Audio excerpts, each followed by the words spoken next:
ஜோசியத்தில் 5ஆம் இடத்துல ராகு அல்லது கேது இருந்ததுன்னா என்ன செய்யும் அப்படிங்கிறத படித்து பாருங்க. பயங்கரமாக இருக்கும். அதாவது படிப்பு வராது, குழந்தைங்க கிடைக்காது, பூர்வீகத்தில் இருக்க மாட்டாங்க, பூர்வீக சொத்தை காலி பண்ணிடுவாங்க, வாரிசு இல்லாமல் போயிடும், இப்படி நிறையா இருக்கும்.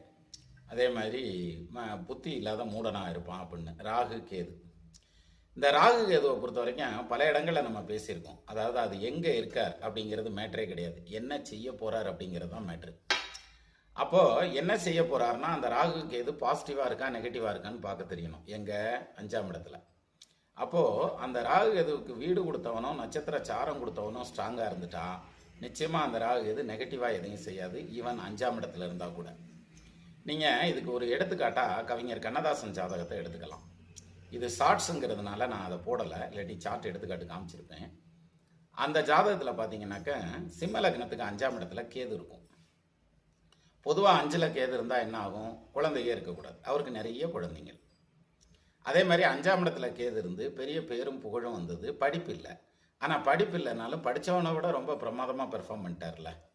இது நம்ம சமாதானத்துக்காக சொல்கிறது இல்லை. படித்தவங்க பேர் நிற்கிதோ இல்லையோ, படிக்காத அவர் பேர் நல்லாவே நிற்கும். இன்னும் சொல்லணும்னா எதுகை மோனையில் தமிழில் அவ்வளோ பிரமாதமாக எழுதுறதுக்கு புலவர் பட்டம் வாங்கியிருக்கணும், அப்போ தான் எழுத முடியும். ஆனால் அதெல்லாம் இல்லாமலே அப்படி எழுதினார் அப்படின்னாக்க எந்த அளவுக்கு அந்த 5ஆம் இட ராகுங்கிறது பெர்ஃபார்ம் பண்ணுதுங்கிறத பாருங்கள். ஸோ 5ல் ராகு கேது உங்கள் ஜாதகத்துலேயோ உங்கள் குழந்தைங்க ஜாதகத்துலேயோ இருந்ததுன்னா ஒன்றும் பயப்பட வேண்டாம். இதில் சிலர் என்ன பண்ணுவாங்கன்னா, என் ஜாதகத்தில் 5ல் ராகு அல்லது கேது இருக்குது, எனக்கு பையன் இருக்கான், இவனுக்கு எதுவும் பாதிக்குமோ, அவனுக்கு எதுவும் ஆபத்து வந்துருமோ, பிள்ளைகளுக்கு எதுவும் பாதிப்பு வந்துருமோ அப்படின்ற பயம் இருக்கும். ஒன்றும் பயப்பட வேண்டாம், பிரமாதமாக இருக்கும். உங்கள் குடும்பம் தழைக்கும்.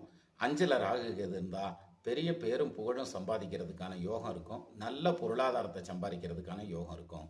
ஆனால் அதை பத்திரமா வச்சு கொண்டு செலுத்துறதுக்கான புத்திசாலித்தனம் இருக்குமாங்கிறத அடுத்தடுத்து வர்ற திசைகள் தான் முடிவு பண்ணும்.